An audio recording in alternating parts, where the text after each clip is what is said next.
set. Yes. Good evening.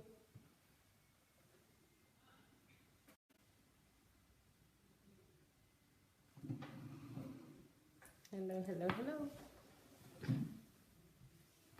Hello, guys. How are you today? No one has joined yet. Hello, good evening. Hello, Olayemi, good evening. You're the first person today. Thank you for joining. As you're coming in, please don't forget to start sharing immediately, and also start inviting your friends and family on Facebook to join you for today's program. We are having Kingdom Fruits. It's been a little while since we had the last one, so it's a real pleasure to start again, or should I say to continue. And today we're having Kingdom Fruit with OLU Sheun. You've seen his name on the title, so if you want to check him out, you can do that after the program. So I would like to say welcome again and thank you for joining us. So guys, please do the honors of sharing this with others. So share, please. Hello Dupe, hello Joy, thank you for joining. Thank you, Selected Star, thank you. And thanks for sharing. So guys, you know that you can get any of Dr. Sandei's program on YouTube, Sandey Adelajah Official.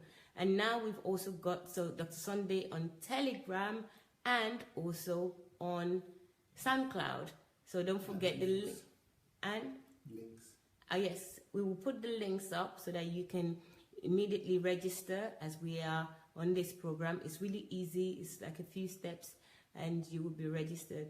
You can get all Dr. Sandei's audio. You can download them absolutely free of charge. And if you prefer videos, you already know where to go. That's on YouTube, Sandey Adelajah Official.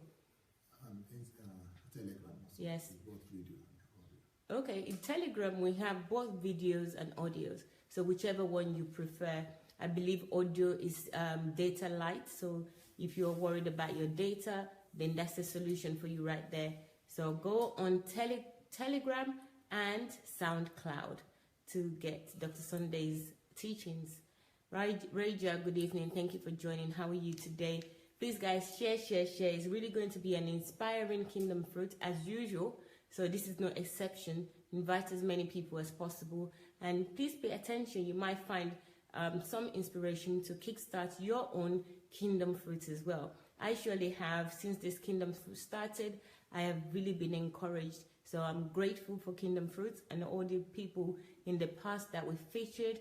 I'm grateful to them because they really kickstart my own thoughts and inspired me to want to do something as well. So guys, go ahead and share this so as many more people can join us and be inspired. So we have Oluwatope Orimoloye. He's already online, so if you want to congratulate him, please feel free to do so. Dr. Sandey is going to start reading his profile in a little bit now. Hello, Raymond. Hello, Prosperous. Good evening. Jonathan, how are you? Good evening. Thank you for joining. So, guys, please, again, share.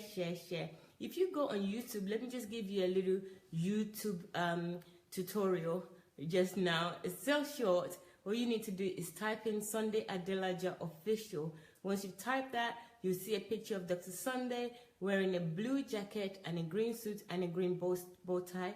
Click on that, you get to his channel homepage, and from there, there are a host of playlists and several playlists. Kingdom Fruit is also there. Everything over 2,000 audio videos, including audios as well, are available on YouTube. Sandey Adelajah Official. Please check it out.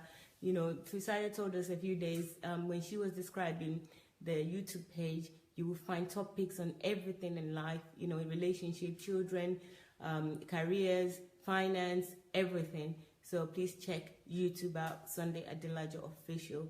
Thank you very much for watching. Please invite as many people as possible. Benga, good evening. Thank you for joining. I'm going to turn the camera in a few seconds so Dr. Sandey can get started. So without further ado, again, guys, Thank you for sharing. Please share if you haven't shared. And don't forget to invite people. You know, I always tell you this. I love it when I get invitation that says so is inviting me to watch something. I really feel good when people do that. So make somebody else feel good now. And actually, it's not just making them feel good. You would actually be helping them, because I am sure that they will be inspired by what they see on this program. So let's go. Thank you. Hello, everybody.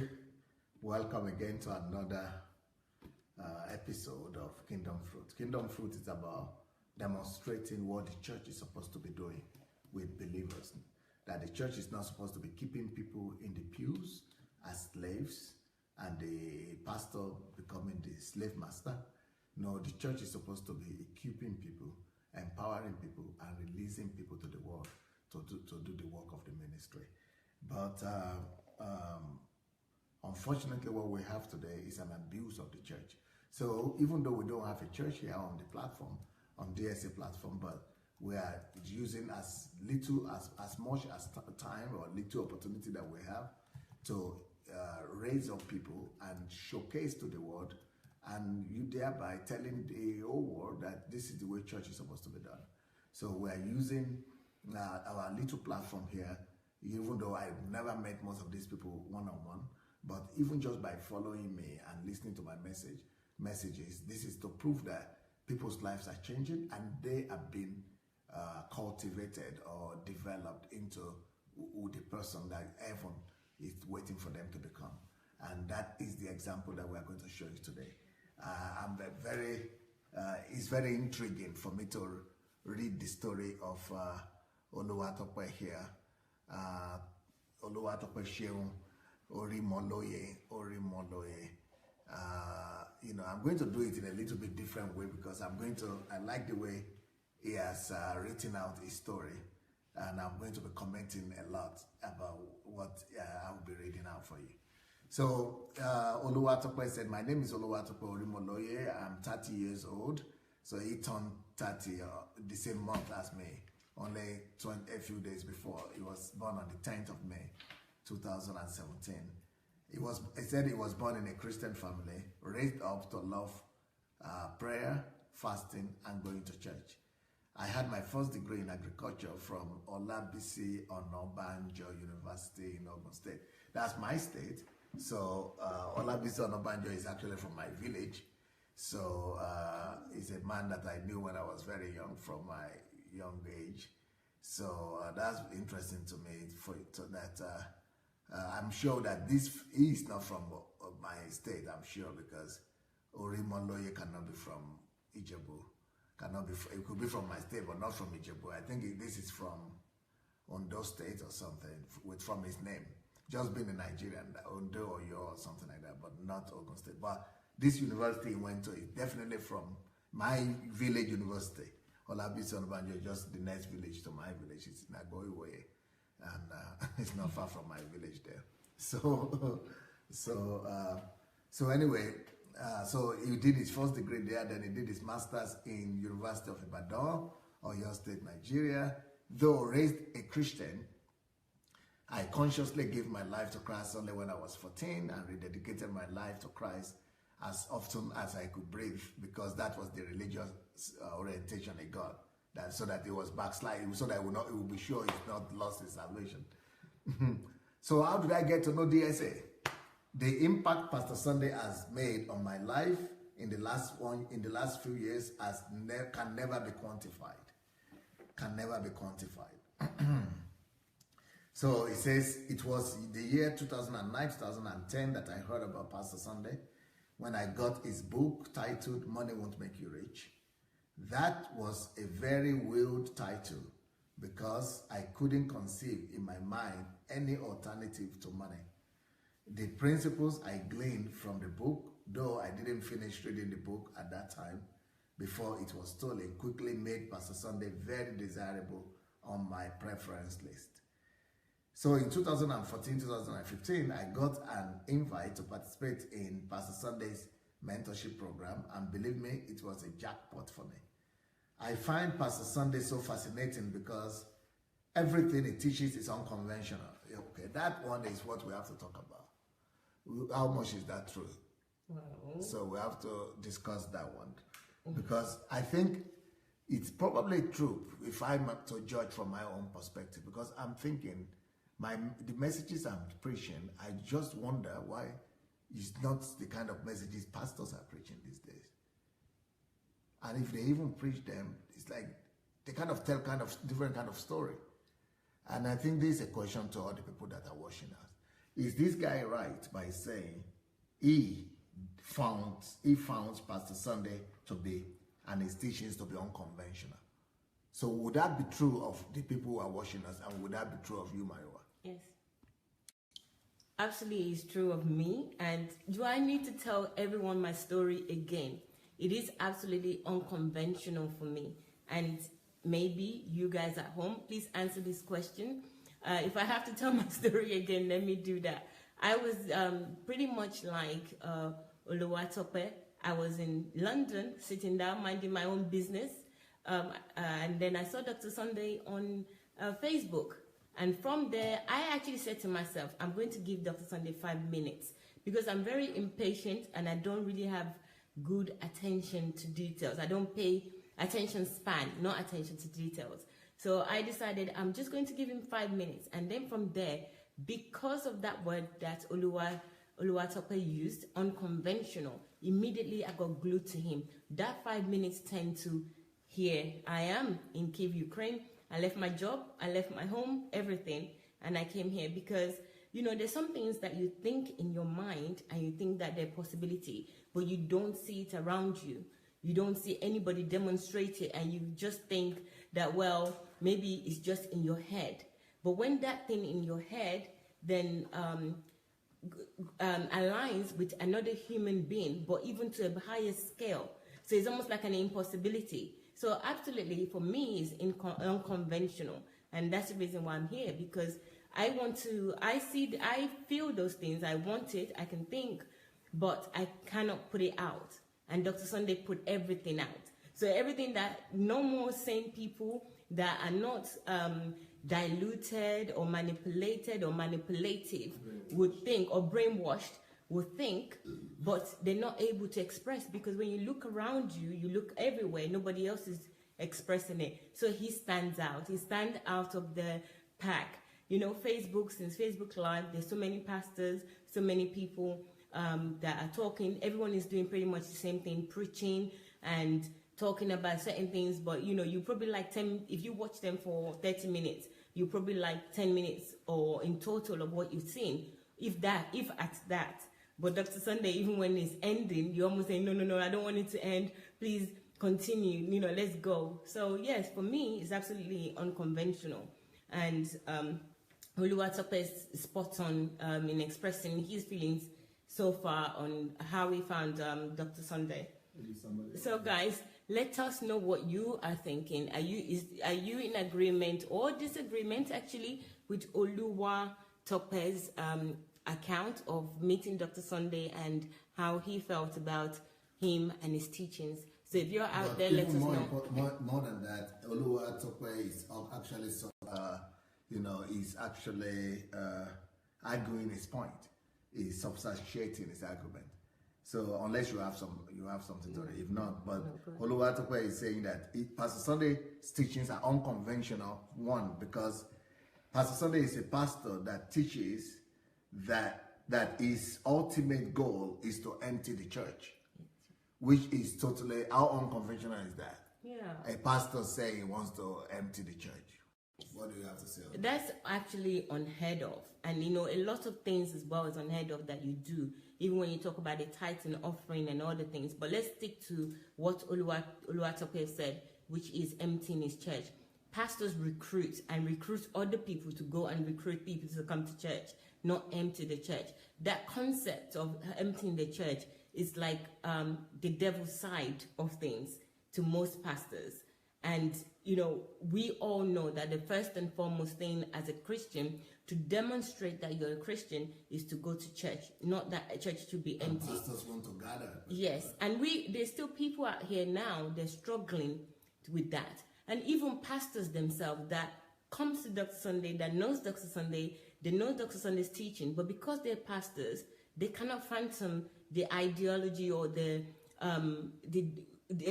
anything in their head to say don't come to church. I remember when I mentioned to people stop going to church, it was an uproar, because I felt like that was a way for me to empty all the things that I have learned, to relearn, to redevelop myself. And when I tell people just do it for a few months, they're just so afraid. It's almost like an antichrist behavior. Yeah, but when I say each time that I teach that I want to empty the church, I'm not saying people should just go to church and sit down at home and doing their own thing, or sit down at home and just be submissive to your flesh or fleshly desire.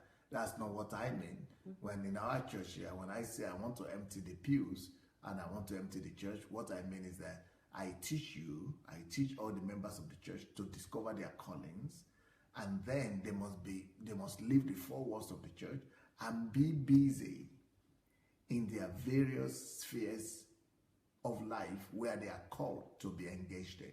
So don't let church coming or church services be an excuse why you will not go and pursue your particular calling in your own sphere of influence from Monday to Friday or to Sunday, if necessary, even if necessary on a Sunday.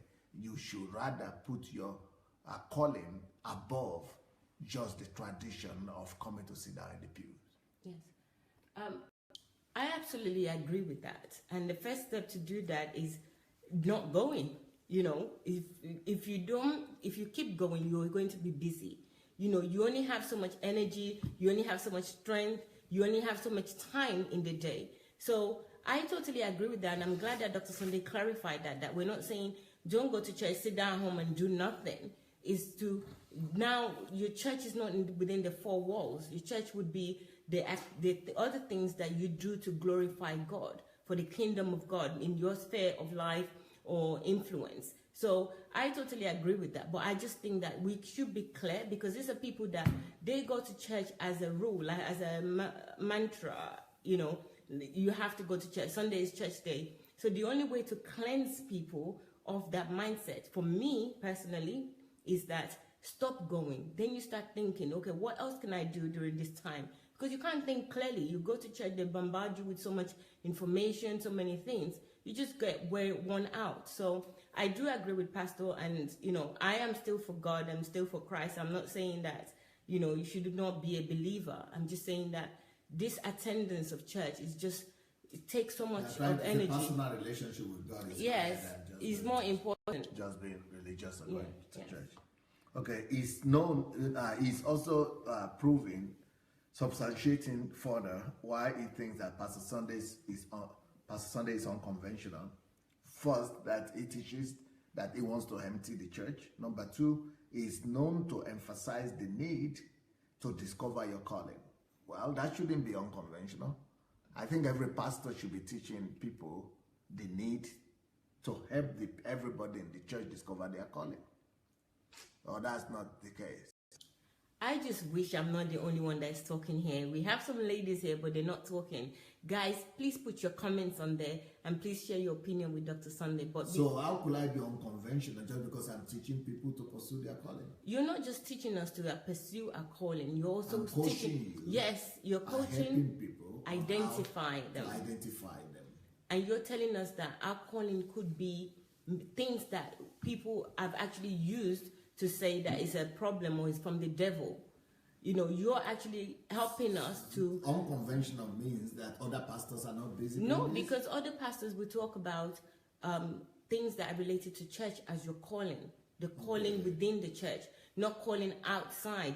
Even if you're a nurse... They only talk about fivefold ministry. Yes, fivefold ministry or anything that will benefit the church until there's a need for them or they see that this is absolutely vital. So, but you're making us see that even the things that we consider as bad events in our lives, they could be used, they could be turned around to become our calling. But nobody thinks that way. I don't know many people that thinks that way. Most people just want to forget the bad things that happens to them, and most pastors will use those bad things to tell you that it was the enemy. That experience is not related to calling. So what percentage of pastors will you say does what Pastor Sunday does? teaching all their members to discover their calling, do you think is majority, minority? Okay.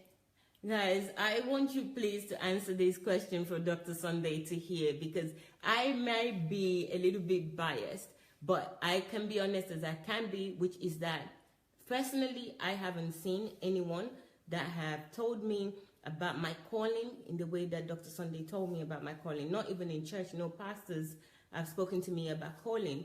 And everything that I've heard has always been, do this for the church, do this, and attend church all the time. My calling wasn't. It's about the church. Yes, it wasn't about my calling either. They might say if I talk the way that I talk and maybe the way that I express myself, the closest they said to me that, oh, you're going to be an evangelist or you're going to be married to a pastor. It has nothing to do with my own personal development and my own personal calling of what I will become. And each time they would say something like that, I would just say, oh, I'm not really interested in that area. Calling was not even important, or even identifying purpose or anything like that. 99% none? Yeah, I would say none, and I would say none. So if anyone else is out there, let's see what Chioma has written something. From the day, Chioma wrote that, from the day I was born till now, I had been living a lie until I met DSA. So what does that mean? What does she mean? Chioma, Dr. Sandey is just asking that, what do you mean by that? But maybe I can just say that if you don't know yourself, nobody's told you about your purpose or your calling. That's just living a lie still, That's a plain living a lie if you don't know. Chioma says, no pastor has ever taught on calling. So, no, ever taught on. David said, broad is the way to hell, narrow is the way to heaven. Matthew 7:13. Okay, thank you, David. Then we have Amonike says, DSA, I agree with you, sir, that we should pursue our purpose. That was, thank you, Amonike. Paul says, very true, sir.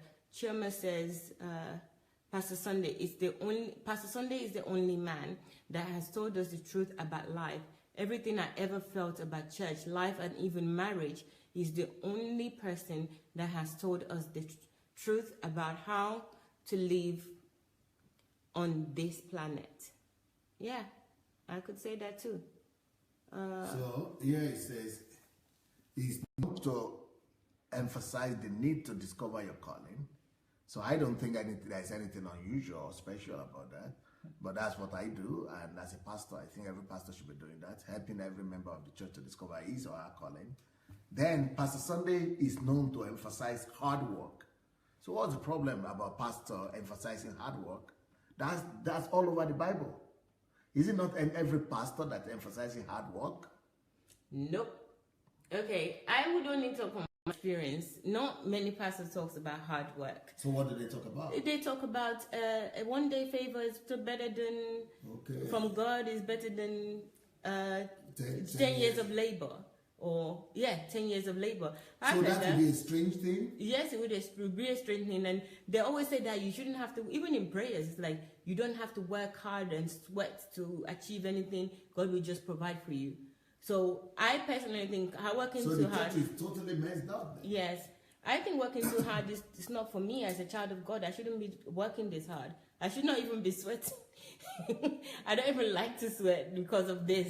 Like, it means that God is not on my side. Lie and deception. Yeah, obviously now I know better. Well, Oluwatope is also saying that another thing that makes Pastor Sandey unconventional is that Pastor Sandey teaches a lot about self-education, even telling you that you need 10,000 hours and above to dedicate to your passion to attain greatness in it. So what could be unusual that I'm teaching about self-education?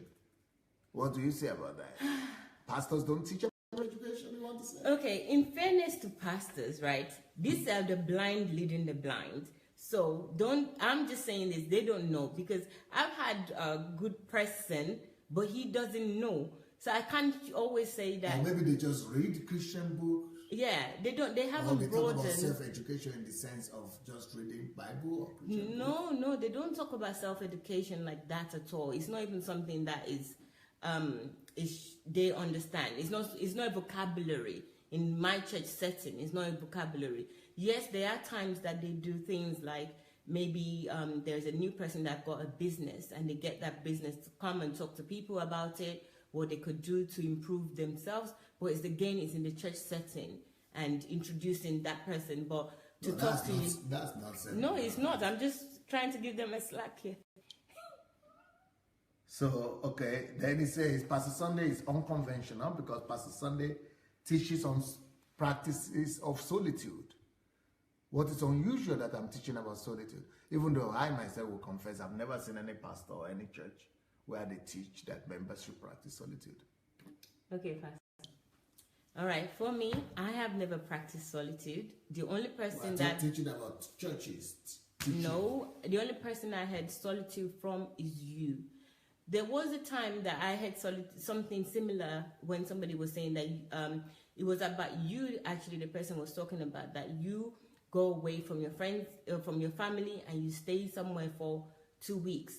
But it was not explained to me. It was just, you constantly teach us solitude and speak about solitude, to talk about relationship with God, getting in touch with God, focusing on God, and then using that time to build and create something. When you come out of it, you create. No, I haven't had that. And even now, it's very hard for me to do and, put it into context. So pastors and churches don't practice this? No, churches don't practice it. I think there are things that we do, such as, every year you go to a prayer, like Prayer Mountain or somewhere, with everyone goes away together. But that's usually, it seems like a holiday. You bring children, you bring all sorts of... Yeah, like a retreat. I mean, that's not solitude, because we all come together still and do exactly what we would have done at home in the church. We do it in just... Or like a picnic. Yes, but 3 nights. Okay, we go for. Another thing this guy is saying here, OLU says, what makes Pastor Sunday unconventional? Okay, he started by talking about emptying the church, the pews, that's unconventional. It's teaching these people to know and identify their calling is unconventional. Teaching people that hard work is a prerequisite for success, not blessing, is unconventional. Self-education, that it teaches on self-education, that people self-development for believers, that is also unconventional. And then he says practicing of solitude that Pastor Sunday teaches is also unconventional.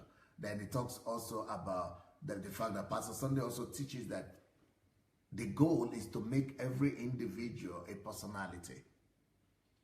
So what about that? Why should that be unconventional, that Pastor Sunday is teaching people to become a personality? Okay, the only personality in the church is the pastor. The rest of you are just... biomasses. Yes, you're just biomasses. And great mass. And I also know that Oluwatope wrote analytical thinking. They don't want you to think. The only thinking you need to do is to think, to come to pastor when you have any problems, explain everything to them, and then let them come up with the solutions for you. So that's how everything works. It works like a well-willed machine. It's pastor knows everything. Pastor is the one that is closer to God. Pastor is the one that have understanding of things that is deeper than you. And you go to him, you have him on speed dial, you tell him when everything is happening. So relationship with God, solitude, becoming a personality. What do you want to become a personality for? You've got your ticket to heaven. Personality is here on earth. They don't even want you to mingle with the people on earth. Why do you want, so it's so isolating sometimes being a Christian, but not even in a good way, in a very bad way, that you just lose everything. So yes, Oluwatope has got everything written very well, and he's sharing his true experience with you. So I would like to read some comments here because we've got a few now. Okay. Shikemi says, that is Nigerian mentality. Okay, Shikemi, I live in England and it's the same mentality. But you live among Nigerians. Oh, well, I also live among the other... Yeah, but you are not going to white church. Well, okay. Joy says they will give you prophecy and tell you how to bring the prophecy to come to pass. David says better for a church to be empty or with less people than to be full of people that knows nothing about Christ. He who does not know and does not know that he does not know is a moron. Okay, thank you. Thank you. Thank God says, I am over 30 years, but me and my spirit can now testify that I have just been a Christian for just 9 months since I came across Dr. Sandey Adelaja, DSA. That's thank God, Emerson. Onyi says DSA's teachings focuses 100% on intimate relationship with God, deep communion with God, and discovering your purpose from God directly. Thank you very much. Hold on. Monica says, no pastor ever teach people to pursue their purpose. I believe DSA is just a man that is really sent to us truly by God. Thank you very much, Monica. Mr. Blake says, I am an active church worker. Act as at today, no one pastor has ever thought about people's personal discoveries, but that's what you do, sir. So this person is also confirming that, no one taught me. Thank you for Shele. Thank you for joining us. Joy, I learned to pray here on the platform. That's Joy saying that. Chimezi says, like I shared yesterday about truth, people have become routine in the message they listen to. So anything divergently different and unconventional will be a hard swallow. Thank you very much. Pastor Sandey has freed me from different ways and made me relax now. A big thanks to your teaching. That's Selected Star. Onyi says, coming across DSA's teachings recently has set me on the way to discover and align with God's purpose for my life and fulfilling my destiny. Thank you very much. Joy says, it's never allowed in the church. I was told to join ushery department to be able to serve God. I have never been told to pursue my purpose. So people are answering. Thank you very much, guys, because it seems like it was only me. Hi, Mrs. B. Rosalind says, they talk about miracles, not hard work. Yes, exactly. Mary says, God bless you forever, DSA. Everyone should find everyone should find and fulfill the purpose they are created for. It's the only thing we will get reward for in heaven. More lives, DSA. Thank you. Uche Chuku said, meeting Dr. Sandey greatly improved my life. Thank you very much. Fisaya says, I only heard the life purpose teaching from late Dr. Miles Monroe. See? Okay, so that's one person. So we've got the 0.01% per other person teaching it. Onye says, most of the churches keep you to keep depending on them and worship the pastor. In fact, most churches are the churches of men and not the church of Jesus Christ. It's safer to begin to network with like-minded believers who ready to do church using templates from God's work according to the book of Acts. Thank you very much, Unye. Adeyinka is saying hello to everyone. Thank you. Thank you, thank you, thank you. Who else do we have here? David says, Matthew 7:13, better for a church to be empty or with less people than to be full of people that knows nothing about Christ. He who does not know and does... Okay, I've read this one already. Thank you very much, David. Pastors are to equip the masses and send them to their society to practice kingdom principles for the glory of God. Thank you very much. Who said that? That is Infunje. Thank you, Melanie. Thank you, guys. Keep your comments coming, and I'll read them as we go along. Fola Shele says, the teaching of the kingdom of God is so important, sir. Churches need them. I think that's what it's meant to say. Okay. Okay, this guy, Oluwatopo, kept on mentioning the things that makes in his own mind. Dr. Sandey, Pastor Sandey, what did they use? Unconventional. So we have mentioned the fact that Pastor Sandey will say he's getting rid of people from the pews to go to their promised land. Number 2, that Pastor Sunday emphasizes hard work, which is unusual in churches, which to me is strange. Why should it be unusual to underline and emphasize hard work? Another thing, it says Pastor Sunday emphasizes his self-education, self-development, which it says also is not there in most churches. So those are three things he had mentioned. Then Pastor Sunday also emphasizes the practice of solitude. The number 4 thing that other people don't emphasize, churches don't emphasize that. Then what is church? What is left of church? I think I might need to, you know, maybe I'm going to extend this my checklist, maybe more than 4 days, because if these things are not done in churches, what then is done in churches? What done is done in churches. Maybe I'm going to extend it and tell people the things that should be done in churches. Okay, that's 4. Did I stop on solitude? Yeah. Yes. No, personality. Yeah. No. I thought I stopped on self-education. Yeah. Then solitude is number 5 thing that I emphasize, and Pastor Sunday emphasizes, and he says it makes him unconventional that I emphasize solitude. So it means other churches don't emphasize solitude. So there are 5. Number 6 thing he mentioned here is that Pastor Sunday teaches people to become personalities. So pastors don't teach people to become personalities. Why do people go to church then? That's number 6. Number 7, which we have not spoken about, that Pastor Sunday teaches to maintain and keep routine and to put yourself in the prison of your own calling. Lock yourself up in your own routine, the routine that will take you to your destiny, that will take you to your calling. So that's not been taught in churches? No. And I just quickly want to go back to the solitude. If you have solitude, it means you won't come to church. Yeah. When everything that they've been teaching us is to come to church. So solitude is out of the question. So let's all agree that they're not going to teach us that. So the second one is the routine.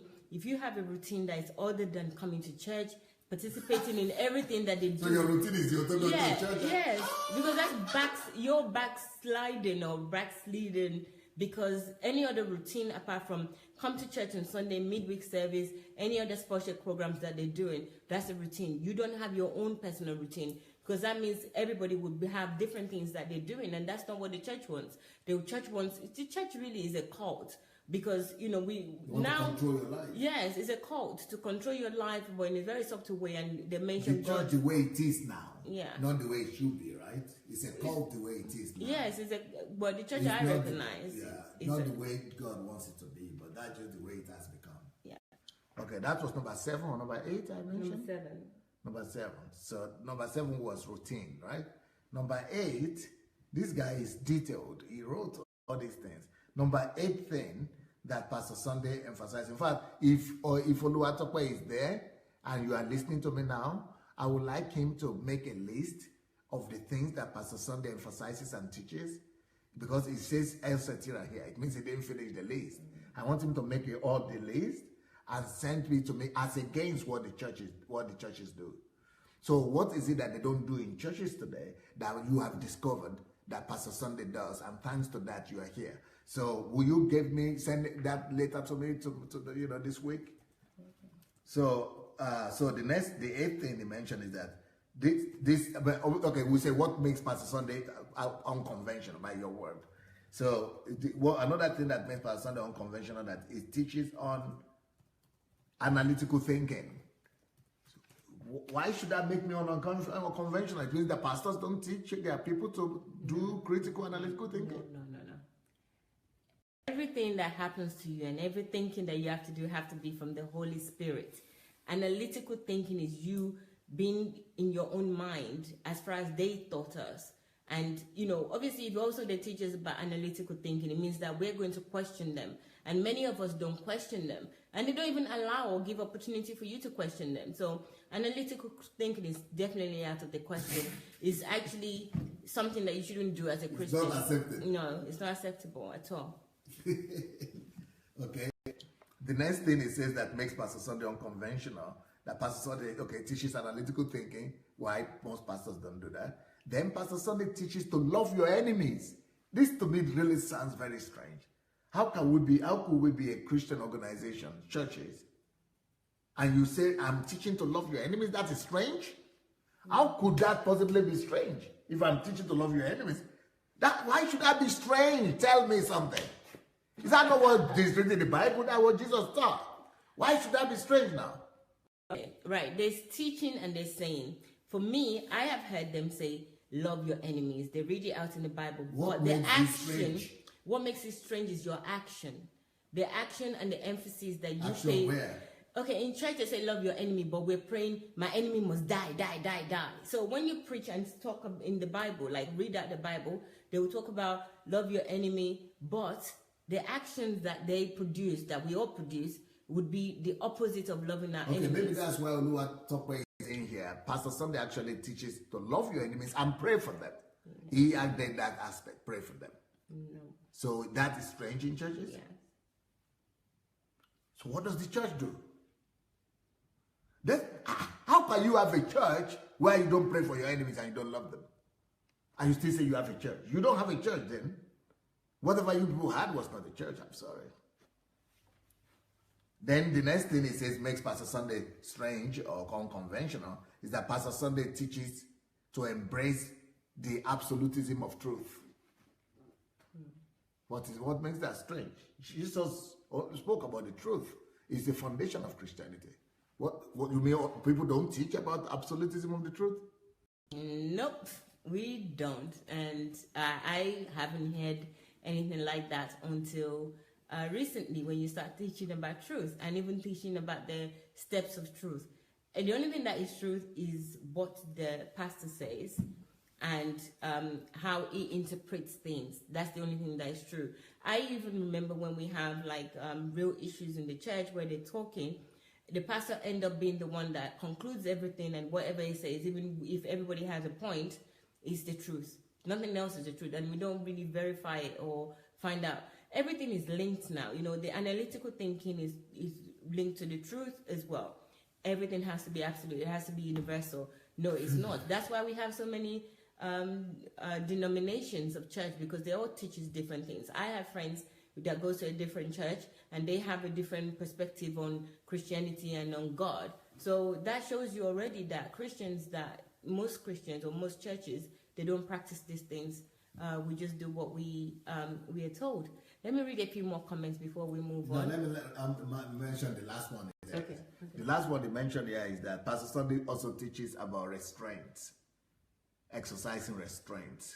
It seems that kind of seems strange to him, a topic that is unknown in churches. Is that the same to you? Yes, it is the same to me, but you know, there's a difference.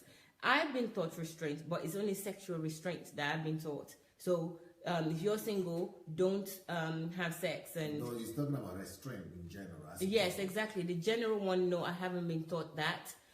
Everything has to be, just don't think. I mean, all these things, again, I'm just going to say that they're linked. So I'm just kind of now realigning myself to God and getting to know God. Everything that Oluwatope has written is absolutely true. So I just want to hear what other people are saying, because I just don't want to keep saying they don't.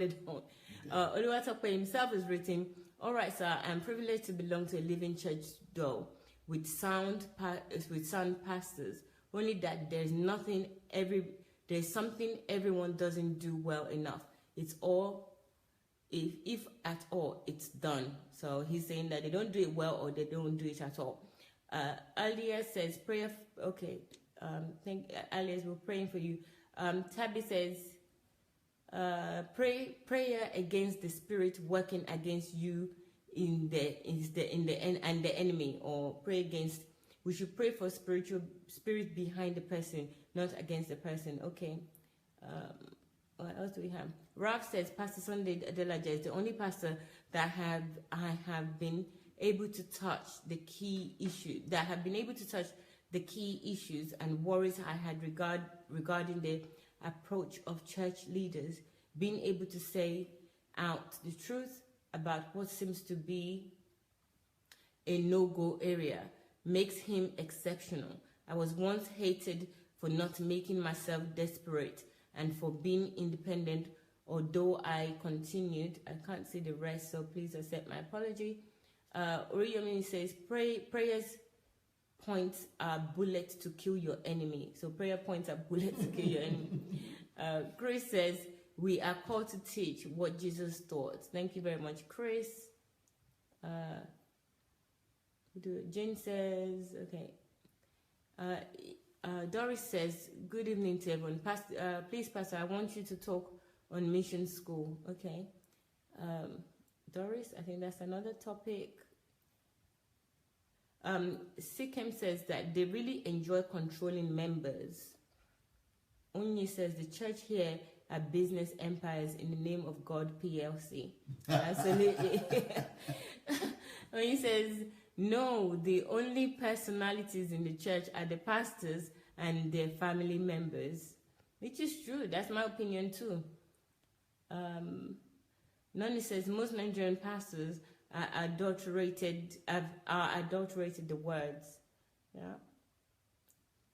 So Sikkim says, what Pastor Sandey believe in God's words and freedom, that is unlike Nigerian pastors. Thank you. Sam says, Pastor, please, how do we handle spiritual attack? I think that's a good question for Ask Dr. Sandey. So if you want to, Dr. Sandey, mention a lot of that there in YouTube. Yes. You know, about Satan and things, but I'm still going to do a whole series on that with Upper Week. Okay. Sam, I don't know if you can hear Dr. Sandey, but I'll just repeat it to you now. Dr. Sandey said that he's thought a lot about it. I can confirm, so go to Sunday Adelaja Official. Is on YouTube. Or in the upper week, so not next week, the one after, is going to talk about spiritual attack and so on and so forth. So you can wait until then if you can go back to all the videos that he's taught about spiritual attack. So I hope that has helped. We also have Paula Shelley said, the teaching of the kingdom of God is so important to us. Church needs it. Hello from Canada. Curtis says, religion has frozen over people into nothingness over the years. Curtis again says, the church will continue only if they're the churches will continue only if they're creating values for their congregations. Thank you.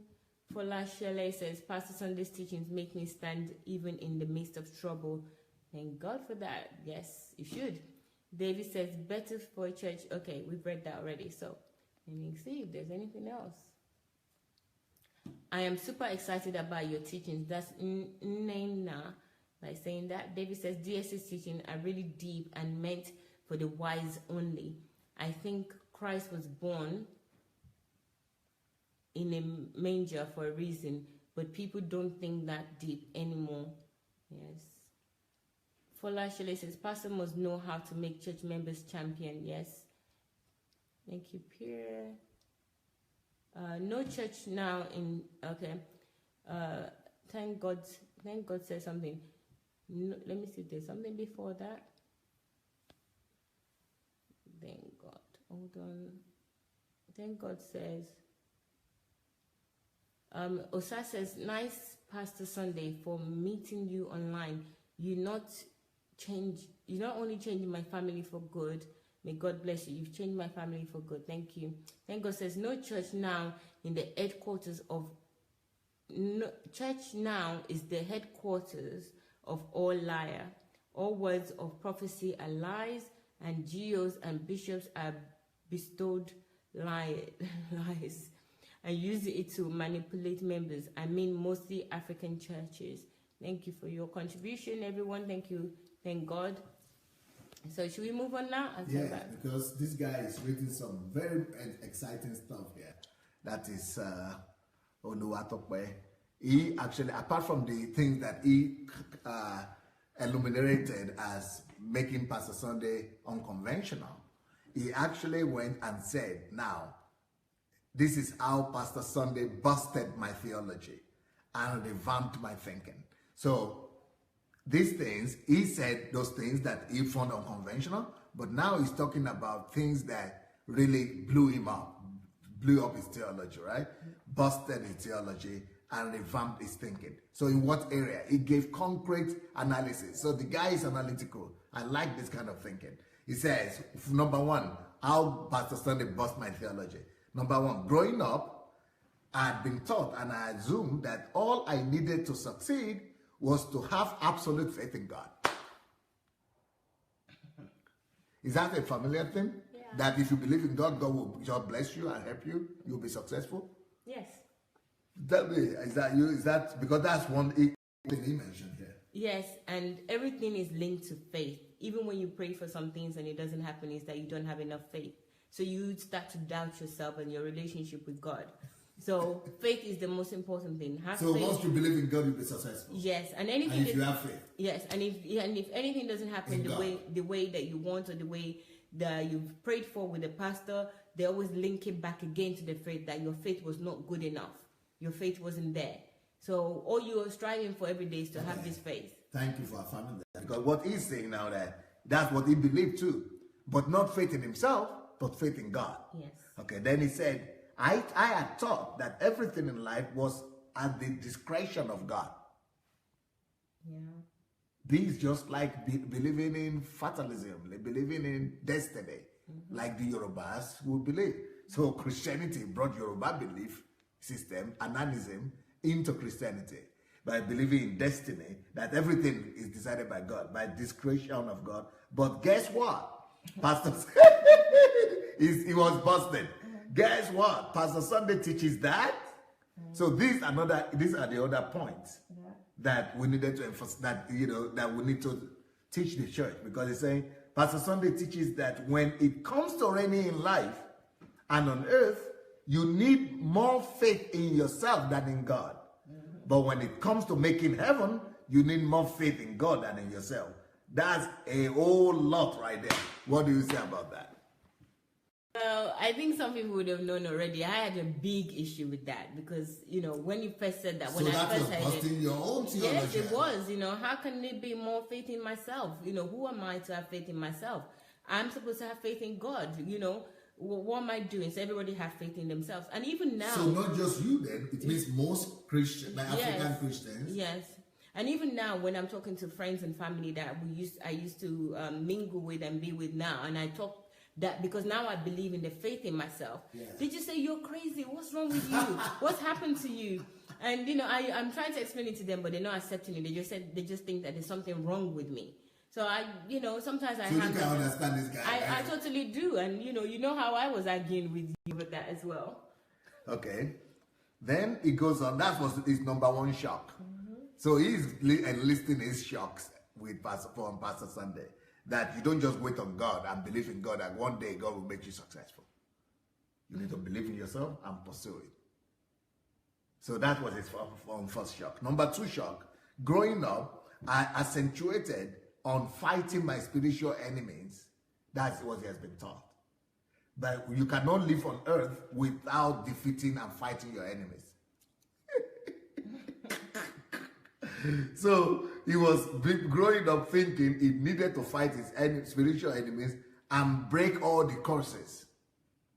So, but now I'm taught by Pastor Sandey to love my enemies violently, to even pray for them, while I don't focus on them, but focus on loving God and his people. Yeah. What will you say about that? Why should that be a shock to him? Well, that's a shock to me as well, because I mean, that you don't care for, you don't worry about enemies. No, I don't worry about enemies anymore. But the worst thing is that we're cursing enemies that we don't even know on things that we don't even know about that is happening to us. That's what we are made to believe. And those enemies are also have friends and family and people that we know. So you're just creating you not to trust anybody other than trust your pastor and trust your church and trust yourself. I've even been in a church where the pastor is saying that even if it's my mother that is doing something, she should die. So you don't really know. Everybody is an enemy as far as you're concerned. Anybody that is in opposition to what you want, even if it's a friend that is trying to advise you that something that you're doing is wrong, that's an enemy. So it just creates such a very negative mind and a very hard feeling on people. So yes, that's true from my experience. Can I read? Yeah, please. Osai saying nice teachings. Theophilus is saying great, thank you.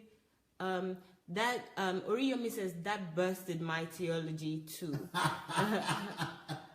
We that have, is Oluwatope himself? no, Oriyomi also said he also posted hers. Truth Hurts, Pastor Sandey, that's from far. What? Truth Hurts. The Truth Hurts. Okay. Okay, thank you. Sam says, thank you, DSA. Okay. Chimezi says, sorry, can you address the issue of a pastor being called and the wife being associated pastor or number two? Who's called the pastor or the wife? That's a different it's a different matter, but yeah, we can do that on Saturday and ask Dr. Sandey. So you can put your question. You can go to sundayadelajablog.com and ask. You can put your questions there, and Dr. Sandey will be able to answer it. Church must teach because Jesus teach. Okay, thank you. All right, I think I've read those ones. So let's go back. Okay. Yeah. So that was his number. Was that his number two?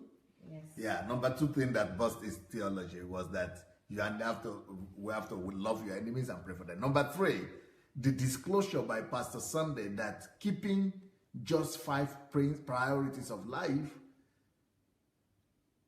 was what was needed. Just 5 priorities, and don't bother yourself about critics because they are not part of your life focus. You don't focus on them. You don't bother about them because they are not in your number 5. In your 5 items. He said this is transforming and transformational because I had never heard it taught that way before in my life. That just focus on your life priorities, not more than 5 stuff, and just live your life and don't bother about anything else. What do you think about that? You know, that again, that's one of the things that I find a bit... I think I've got to tell this guy to make a bigger list. Yes. Not just of these things. Yeah. You know, so Oluwatope, if you are there, make a bigger list. I need 2 lists from you now. The list of the uniqueness of Pastor Sandey or unconventional, and then what busts theology of a normal Christian like you, your theology and all that. Yes, I find that very, very challenging to keep 5 things and focus on it. I mean, the 5 alone, you know, you have to... It doesn't have to be 5, it could be 2. It could be 2, it could be 1. And, you know, that one alone, I think that you need to identify your purpose, identify who you are and all that first. But, you know, what really shocked me the most is just don't focus on anything else. Yeah. Just focus on that. Yeah. Forget about enemies, forget about anything. I mean, I forget about enemies. I have to be reborn to forget about enemies because everything that I've been told is about enemies. Be careful with this, be careful with that. Yes. So my purpose and what I'm here for on earth is not at the forefront of my mind. Even if I drop a glass sometimes, then I used to think, oh, the enemies have come again. Even though it's my clumsiness, you know, even if I don't know, even if I try to catch a bus, it's like, oh, lose money. Yes. Even if I woke up tired, something has happened. So, yes, focusing on just what you have to do, your purpose and your life, forget about enemies. That really struck me. But for me, it was freedom. It was liberation. So I can't complain about it. I'm grateful to even hear this in my life. Another thing that Oluwatope said, bust his theology, was that listening to Pastor Sandey about wealth creation. He said, I had listened over the years to so many preachers who were always teaching about wealth in terms of the coming wealth transfer. That all the pastors that he had listened to were always talking about waiting for money to be transferred to them. So how God was going to give us the riches of the Gentiles and put us in houses we didn't build. Yeah. Can you believe it? I never heard that one before. That I heard about wealth transfer, but I didn't know that houses you didn't build to. I have made confessions to claim these buildings for the past 15 years, he says. He says, he had even anointed, he said, I had anointed my head daily for the past decade, trying to get the wealth to be transferred to me. Look what foolishness people do in Africa. Yeah. He said, I was anticipating the transfer, really. The guy believed it. The guy believed it. My God. He said, I even rushed to sell off my new laptop at a point for a peanut.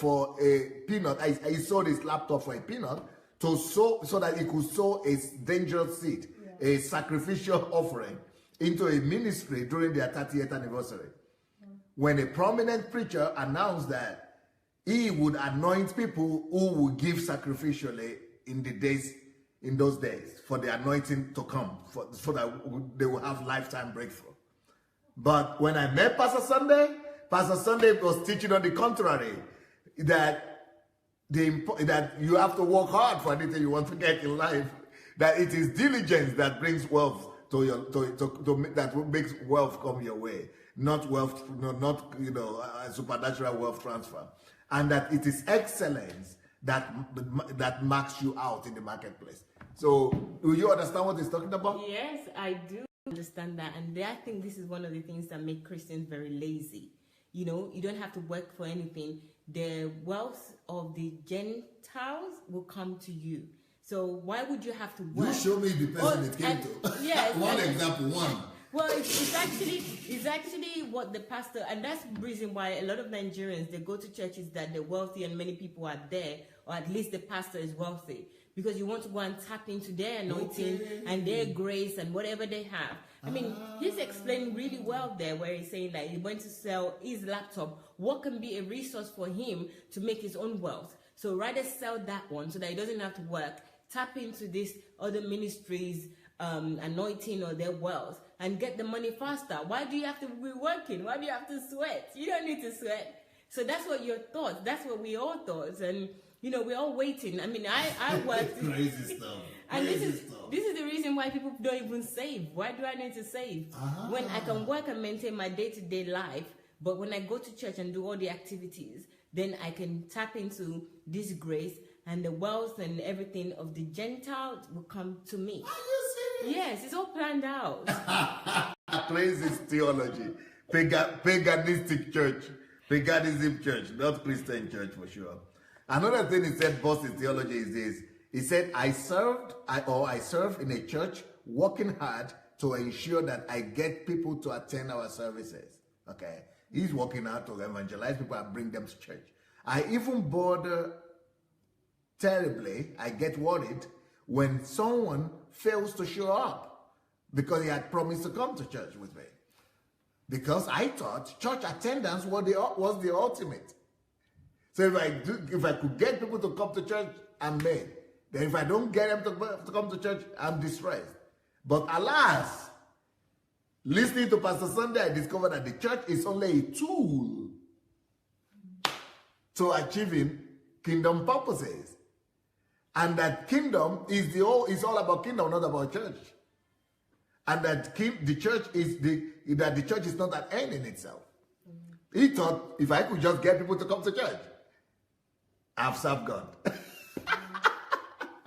So the real deal is discovering my sphere of influence, not bringing people to church, and bringing the kingdom of God there to rule over there and to change that whole place. So is that a new concept? Why did what was that shock? Was a shock to him?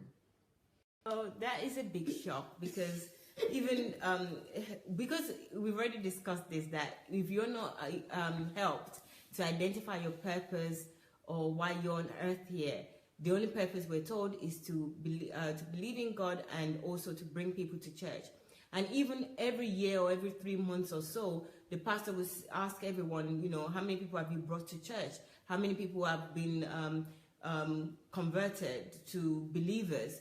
And if you can't put anybody in, it doesn't matter what you've achieved in your life, even if you did well in school, you passed your exam, you're a very good person outside, if you don't have anyone that you brought to Christ, well, you're really a failure. You didn't do anything. So this matter of church is such a big deal, to the extent that even when you're sick and you can't go to church, they'll even tell you that you should come to church, because where are you going to find healing? Staying at home? Of course I will find healing staying at home, because God is with me, and if I believe God is with me anywhere I am, I just need to rest. But you will find people even with cold, they're tired, they'll just come to church, that I wasn't feeling well today. They even give testimony about it, that I wasn't feeling well today and I have to church. It's just church. Come to church. And after a while, you just feel disappointed in yourself if you can't get other people to church. Well, that's what he says. The next point he's making here is that growing up as a boy, this is another thing that busts his own theology. Growing up as a boy, church emphasized the need to envisage and anticipate a glorious future. So they gave him hope in a glorious future. In fact, so many prophesied stardom to him that he was going to become a star, that I started envisioning a time that will come when I don't necessarily need to apply myself the best way I could, since it's been prophesied that I'm going to be a star boy. But Pastor Sunday's perspective changed the whole thing. That bring every day under submission of your goals. You need to apply yourself. You need to work hard.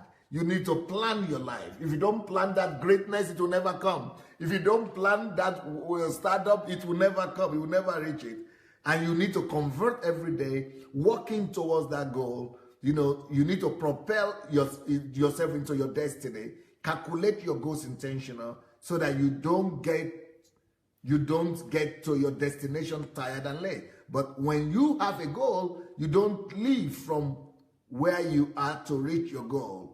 You live in the reality of your goal and in the future, not just sit down and expecting in the present, sitting down and expecting some future some glorious future. And you don't just sit down and expect that God will make you a star or a blessing or prosperous or blessed, by you just believing it.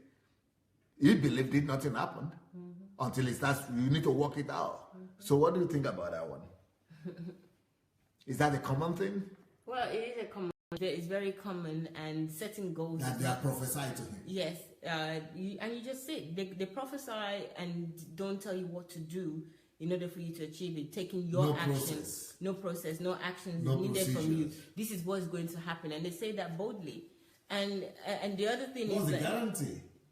The guarantee is that you believe in God and you're diligent in God is the guarantee, right? Yes, and you're attending church. And if it's a prophecy, is what is going to happen. Either you work for it or you don't work for it, you will get it. So why work for it? That's it. But he never got it. Yeah. Many people never got it. They got the prophecy, but that's it. He never got to be star anywhere until he started working hard for it. Now he's becoming a star after he started getting here now. So then the last one it says is that the last shock that I got from Pastor Sunday is at the terms like biomass, entropy. They have been redefined beyond science to me now. Because entropy to me now means the natural weakness that comes to you when you are distant from your source. While biomass means to me now that I'm nobody, not a personality. What do you think about those two terms? Well, let's start with biomass. I mean, even I use biomass on myself now, because when I identify things that I'm doing that biomass behavior, I say, Maya, you're a biomass. Stop and that. You never knew that? No, even in science, I just think it's to do with animals. Yeah, it's got nothing to do with humans. Don't even put humans into this. So I mean, it's truly been redefined. And entropy, I don't use at all, because it's not really in my vocabulary. I know what it means, but it's not in my vocabulary as a child of God. So everything is just by this deception that you deceive yourself. As a child of God, you're told that you can do all things. You have a living God to manipulate everything for you, to make your will and things come true. But you wait and wait and wait, it doesn't happen. And while you're waiting, entropy is happening to you without you even knowing. And by the time you realize that you're like 100 years old. So this is really a painful thing to even realize. Wow. And I'm just grateful that those two words as well, they were great. Yes, they're really good. He's a really smart guy, this Oluwatope. He's thinking about my teachings, really. He's really living it. Then another question that we have here for him is, what are the challenges you face following Pastor Sunday? And he said, number one challenge that I faced following Pastor Sunday is that I live in Nigeria, and I spend more time on data subscription than I spend on food. He now spends more time to buy the information data, to listen for intimate, listening to Pastor Sunday, than he spends on food. So this guy is behaved like the Bible says. Sell everything you have and buy that field. How I wish everybody could do this. Just that when you find the kingdom, sell everything you have and buy the kingdom. What do you say about this? Seriously, I think Oluwatope is one of the smartest people that I know. No, there are many people who have done that. People like Paul Oriade, he does the same thing. Yes, true. Yeah, Kayode, Olukayode. Yes. Many people do that. Many people in Nigeria. Chioma, all the people in Nigeria and Africa do that. But, he described it as one of the only challenges he has. So I think that is so imbibed in your teaching that other challenges that he has is not even challenges anymore. This just the data and the expenses. Yeah. And what makes it very intriguing for me is that spend more money on it than the food. because I'm a foodie and I also like going out to eat. No, you are not a foodie. No, I'm not a foodie. Ukraine would change you in that sense. Yes. So, absolutely, just not eating. It's not even just about the food. I know what food means to a lot of people. People use food to console themselves. People use food for many reasons. It's a stimulant and all sorts of things. But identifying that I'd rather not eat than just have this information, I think is really a powerful statement. I'm really impressed with that. Because we do all these things unconsciously. I said, oh, am I not going to eat? If I don't eat, I won't have energy to even listen. You make all sorts of excuses for yourself. But this saying that maybe, my only challenge is that I spend more on data than I do on food and, go with that food. That's excellent. I think everyone actually should learn from this because, I wouldn't even think of something as an option for me. Thank you very much. Yeah. So the next thing he says was his challenge was that he said now to all the Christians around him and to all his fellows, all his relatives and believers, they now think that he's no more a serious Christian. His Christian life has become oversimplified because he's not doing all the religious stuff that he was supposed to be chasing after the demons. And after the enemies and walking and doing all the spiritual stuff. And he's not doing any of those anymore.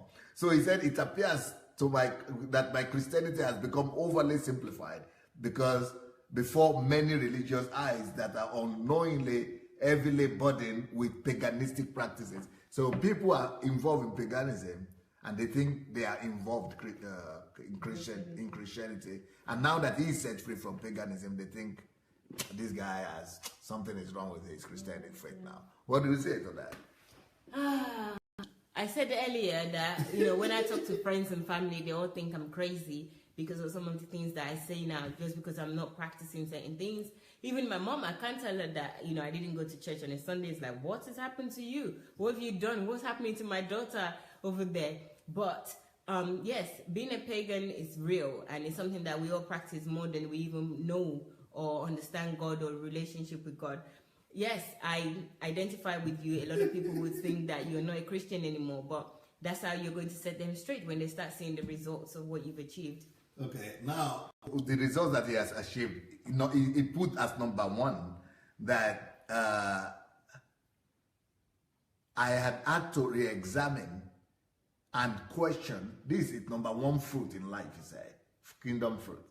I've had to re-examine and question many beliefs that anchored my existence before I met Pastor Sunday. So he had to remake himself, recreate himself by challenging everything that he had anchored his life on, and reform himself, recreate himself through the teachings of Pastor Sunday. He said, hardly was any belief left unturned or unchecked after I met him.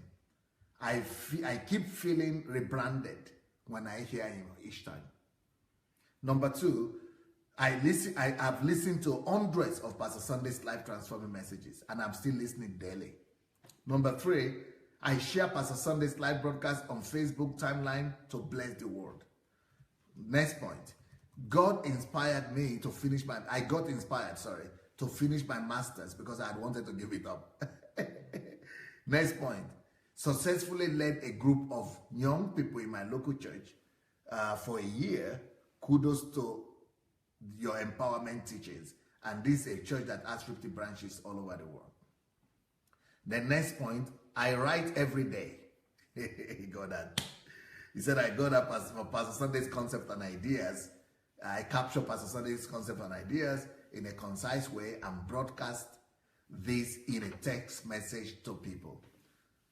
Sometimes I share from my inspiration or whatever circumstances has taught me. The next point, I read every day. I had technically stopped reading after my education master's degree, but he went back to it because he got to know the importance of self-education. Next point, I buy a book every week, minimum one book. I have some of the most popular titles from Pastor Sandei. I have 15 titles from Pastor Sandei. Next one, I have freely given out few of Pastor Sandei's books with testimonies of how those books have blessed people. And he said, I still have 3 copies of Who I Am, and I want to give it to fellowship leaders in universities in Nigeria. Next point, I once assisted Mrs. Shioma in selling books, and I'm still willing to help her further. Next point, I now own about 1,000 books already, and I encourage people to come and read for free, even though I've not read everything he said. I intend to slam these teachings on the world. I have decided to practice intense solitude and conversion from time to time in the coming years to become an ambassador or a missionary of this priceless truth. I will run with this message. Amen. Next point, I was privileged to edit and proofread one of Pastor Sandei's books, although I got lost while editing it because I couldn't submit it on time. I got lost, involved in the principles. I got captivated. The next point, personally, I personally visited a suburb in Lagos where I was a blessing to more than 50 less privileged people, partly because I was influenced by Pastor Sandei's teaching that asserts that you cannot love God without loving people. Yeah. Then finally, I was featured in a Christian home movie, short movie, and I did pretty well when I least expected it to. So the movie is called Bridged.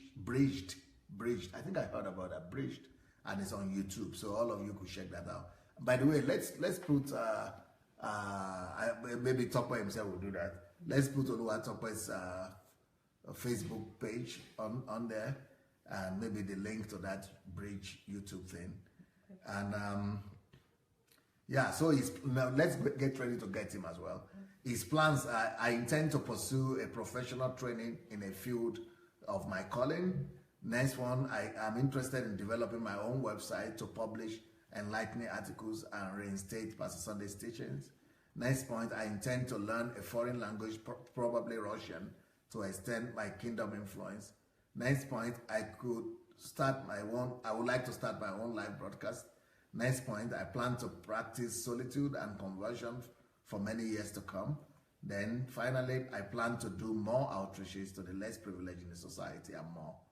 So I implore everybody to daily listen to Pastor Sandei's teachings and put to practice the wisdom nuggets, because that's a sure way to realize your best self and overcome evil with good in this life. If you are not using your gift and talent, you are already burning in hell. Beautiful. What an inspiration they brought to us today. Let's get to talk to the young man himself. Okay, I'm going to call him now. Okay. I hope the data will be the network data will be okay.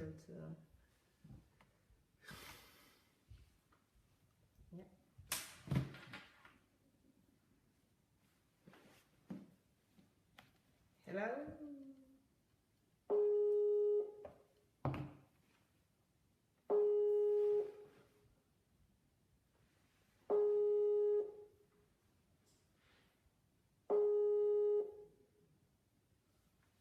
I think we have learned so much from him, we might not need to spend.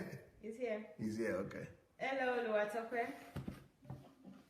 Hello? Hello. Good evening. Yeah, good evening, Mayor.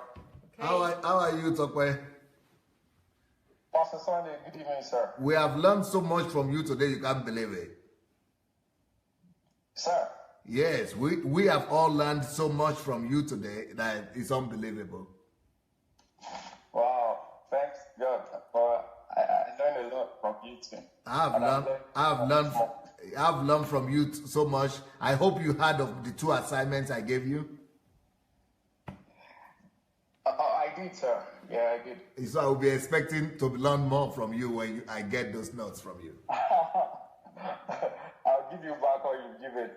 Yes, because I just don't know how. I need it to compare. I don't know where you people are coming from. You know, I've never been in church in my life. I've never been a church member. So I'm giving what I know, but I don't know how to contrast it to what is obtainable there, because I don't know what is obtainable. Yes, I don't know what is obtainable there. So you really helped me with your analysis. All right, sir. All right, sir. So, but how did that come across to you? Wasn't that not a shock to you? Were you kind of thrown in a kind of I don't know, in a kind of mess when you started listening to these things? What was happening to your mind? It was a lot, because I was cultured in religion, you know. I grew up in a family that emphasized fasting, prayer, church attendance, and all of that, you know. It was such a home where when your granny visits and she's asked to bless your food, you know, you have a revival, that kind of setting. So, hello? Yeah, we are listening very attentively. It's very clear. It's very, very clear. Your voice is very clear. We are listening to you very attentively.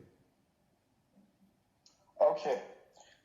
So, I really wanted to please God. I really wanted to do everything to just please God, you know. As a little boy, I can remember going to prayer mountains. Hello? Just keep on talking. If I don't stop, you don't stop. Just keep on talking. Okay. As a little boy, I can remember going to the prayer mountains just because I wanted to have power.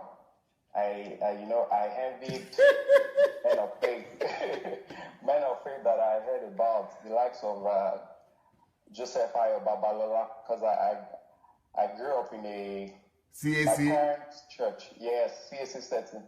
So they told us stories of how he prayed, and he had many encounters with the Lord, how he tied up on the mountain, where he prayed, and because there was so much power released. So all of those things really heightened my expectation. I wanted power, so I kept going to different prayer mountains, and but to my dismay, I saw that the prayer mountains turned out to be the greatest place where people curse out. Wow. All in the name of God. My first encounter was when I went to seek the Lord.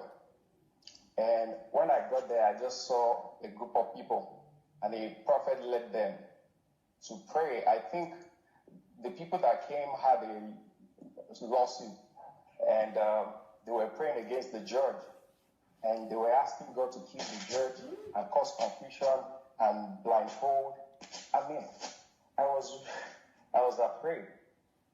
So, and that was what was obtainable in many of those places outside.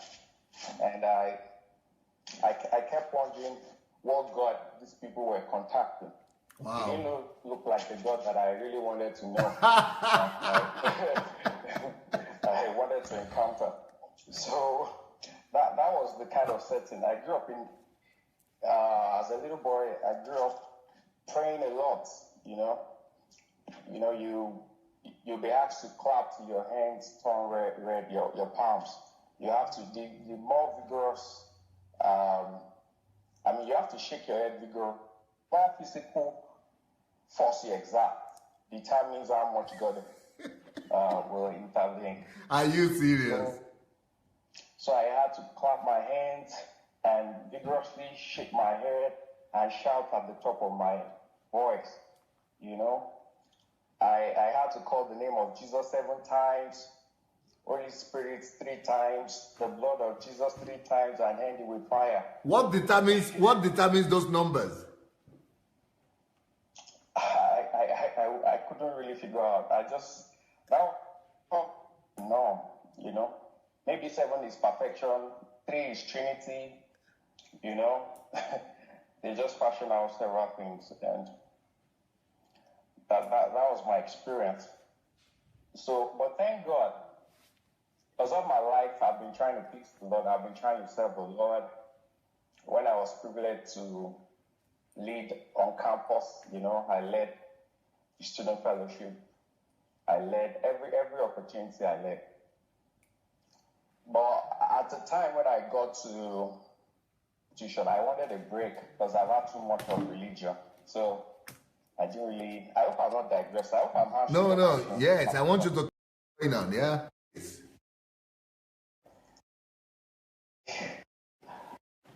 I wanted a break because I've had too much of church, too much of prayer. So when I got to campus, I just wanted a break.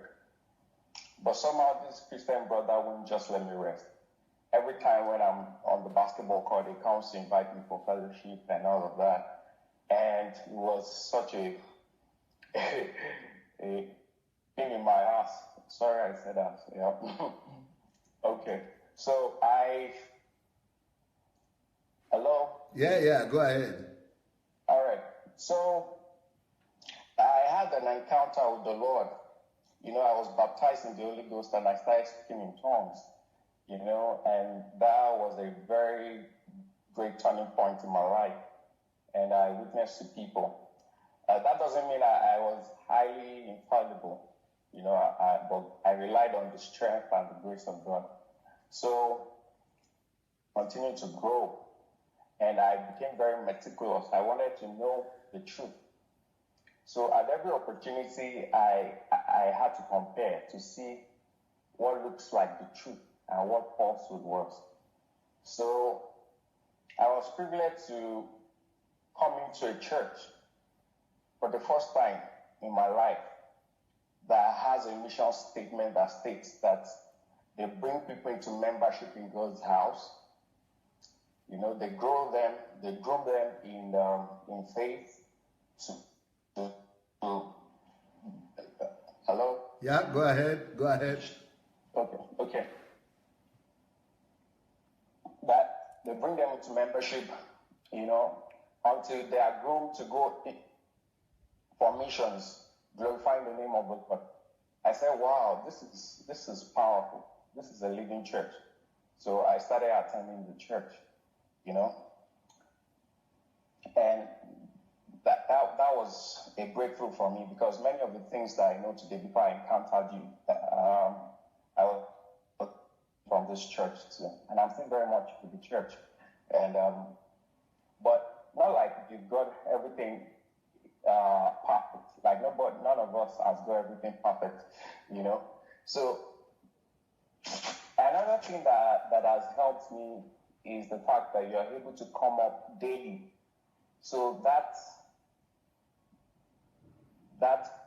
consistency. Yeah. For 1 year, you know, if you have to go to church, you have to, you know, maybe travel a distance or walk a distance. Yeah. Yeah. But now, at the comfort of your house, you can sit there and listen to the word of faith, you know, that can transform your life. So it's been a big deal for me because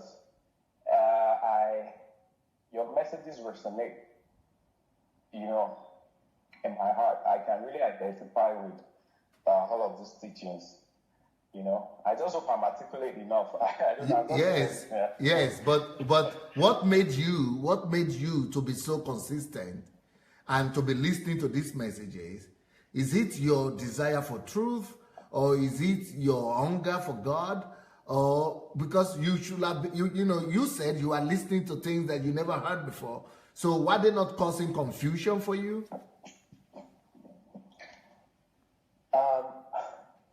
Listening to you, I mean, you know, the Spirit bears witness with our spirit.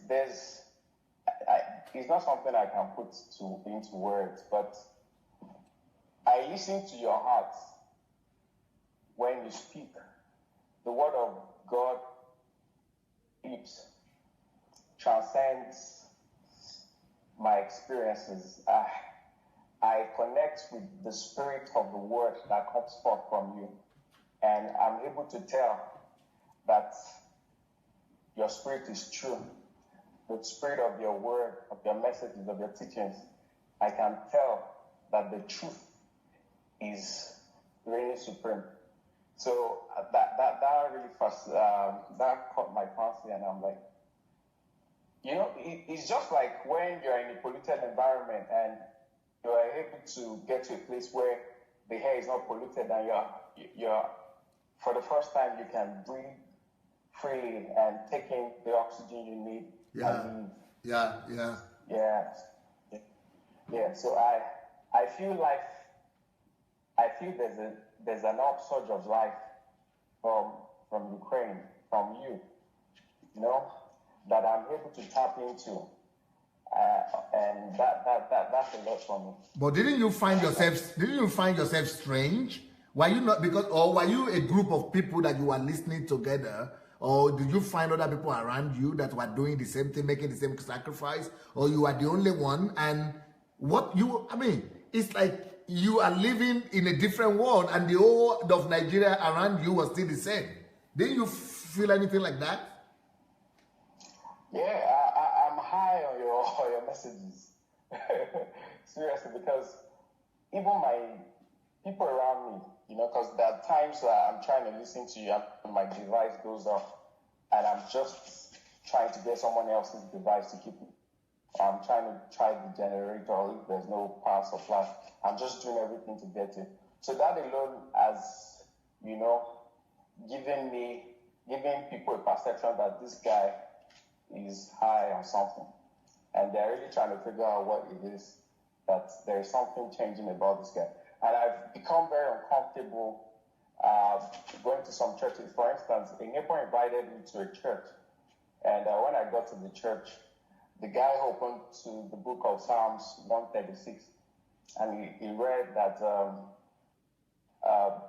for his mercies endure forever. He that killed Pharaoh, he that killed, he was just, so he said, God's mercy, God in his mercy will kill your enemies. And, he was able to get his congregation to start killing enemies and fighting everybody and all of that. So my spirit was against that kind of assembly. And I was the only one that wasn't praying. I was, honestly, to my dismay, I was laughing. I sat down and I started laughing. Yeah, because of the ignorance. Hello? Yes, because, it's very funny at the ignorance. Yes, and people believe things so much. That's the problem, People are engrossed in darkness. And they don't know it. And that is a big deal. So when you are doing all these things, because I just wonder what is happening to people who are looking at you, looking for generator, looking for a device, looking for data, not doing what everybody is doing. Don't you see, what you are doing, but other people, don't they think that you are mad? Yeah, exactly. But when you've been mad for a while, you just take it as a norm. Like, this guy's been mad for a while, and it's okay. But and nobody wants. And nobody was around you to say, okay, let me listen to what you are listening to. What is this? That's the thing. Nobody, it's quite expensive streaming live messages from this part of the world. A lot of people are not ready to make such a huge sacrifice, especially when they've not really taken time to know who this man is. Yeah. So how do your friends look at you now? What do they call you? Well, I really don't keep many friends. I practice solitude. But the few friends that know me, they follow you. Yeah, they get to maybe not live broadcast, but they can always go back to it, because I tell people, you know. Is it a good is it a good thing now that we started doing this audio MP3 with cloud sound or SoundCloud and the Telegram? Are the links there?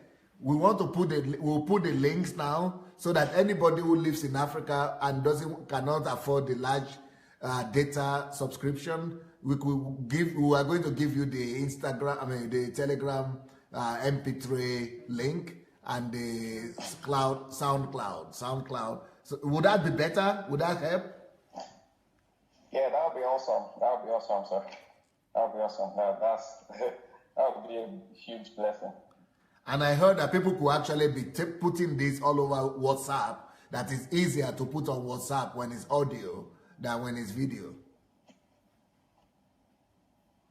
Yeah, yes, that's correct. Because even for me, I started sharing your messages, and not exactly word for word sometimes, you know. But I try to. I've tried it twice. Have I heard? You know, at first I was sending it to random people, but in the couple of days, in the past days, I've conscientiously sent it to 60 contacts on my phone, and I used WhatsApp. Is it WhatsApp application? Yeah, WhatsApp, and that's very useful. So a lot of things can be shared on WhatsApp a lot more better than any other social media platforms. And it's easier. Yes, go ahead. Yes, let me listen. So audio is easier then? Yes, audio is easier, but you know, there are a lot of illustrations you make too that is best one gets to watch. But, well, the audio, they can get a good percentage of the message, but the best is getting the video. But one can cut the video into pieces, into smaller pieces. I didn't hear that, sir. Is it possible to cut the videos into smaller pieces? Well, that's not my field. I'm not a technologist, sir, but I believe that's possible. Okay. Look, yes. Orimoloye, are you familiar with Benga Orimoloye in England? Someone asked me that before, sir. I don't know. I believe it's a big family, but I don't know Benga Orimoloye. Wow. Okay. Somebody asked you that before. Wow. Yes. What state are you from? I'm from Ondo State. Yeah, he's from Ondo State too. Oh. He's from that same really? area too. Yeah. So maybe you are related somehow. You might not know. Maybe. Well, nice talking to you. You know, thank you so much for coming on, and thank you for the good job you are doing. I don't know if if there is anything you would like to say that I didn't ask you, but in the next 20 minutes we are supposed to come on live, so we are going to get ready. Anything you would like to say? When you introduced me, you said Olabisi Obanjo is in your village. Yes. I want to say that it's not a village anymore. That the institution is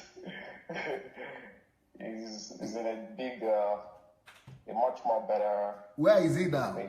Than in a village. Okay. It's still in Lagowe. Okay, yes. But it has become. I just said your village. You know the way you. It has become an institution, eh? It's always been an institution, sir. Yeah, because, you know, Agoiwe is not my village. It's not far from my village, but he himself is from my village. He himself, the man. Oh, okay. Yeah. Olabisi. Yes. Okay. Yeah. Yeah, I read so much about. Yes. Yes, Idomila, Ijebu Ode Idomila, just like me. Ijebu Ode Idomila, yes. Okay, thank you so. I also want to say that. Okay. Go ahead. I'm hearing you. I also want to say that people in this part of the world they want to do a lot, but they've not been able to break out of the Uncle Sam system. Okay. Just like they experience in any part of the world. And I want to say to everybody, because I had to leave the bank. I did the job for a few months. I knew it wasn't my way. So I had to opt out. I resigned. At the bank, you are working you're having a job at where? At the bank? Yes. I did for it wasn't up to a year. I had to resign. Because it was Uncle Sam. Hello? Because it was just an Uncle Sam slavery. Yes. Things I considered, so I left. And your teachings emphasize the need to practice solitude. Yes. And even if you have to get a little job to just get by, to finance your vision. I mean, just to keep alive so that you keep doing what God has called you to do. Yeah. So, but people despise little beginnings in this part of the world. They see your little beginning as a disgrace. Wow. Such that when you try to hustle or you try to do little things to get by, they look down on you, and but that's aside. People also bring up stories, that are not true, especially since the advent of the internet. People's public and destroy dignity. They just say things that are not true about you, and a lot of people believe without getting to consult with you to what the truth is. So I just said that by the side, sir. Yeah, that's very important, because I want you to add some of these things you just said by the side now to the points that you are going to send to me. All right, sir. Yeah, sorry, for me, I get to boot before I really start flying. So I really didn't get the questions. I'll have to go back and watch the video and... Yes, the number one question is that the list of Pastor Sunday's, you use not uniqueness. What was the word? That unconventional. That Pastor Sunday is unconventional. He teaches on this. You listed like 10 things or 11 things that I teach that are different, that are unconventional. So I want you to add to that list as much as possible. And then later on, you also listed a list of how your theology was busted. And that there was about 7 there. I wanted you to also add to that list as well, just for you to expand what is it that the churches or the Christians are not familiar with that Pastor Sunday is teaching, that will be able, so that I could be able to bring them out and be able to contrast those two things and help Christians to know that those are the things they need to develop themselves in. All right, sir. All right, I'll do that. All right, we'll see you. We'll see you soon. Yeah, I'll become the person. All right.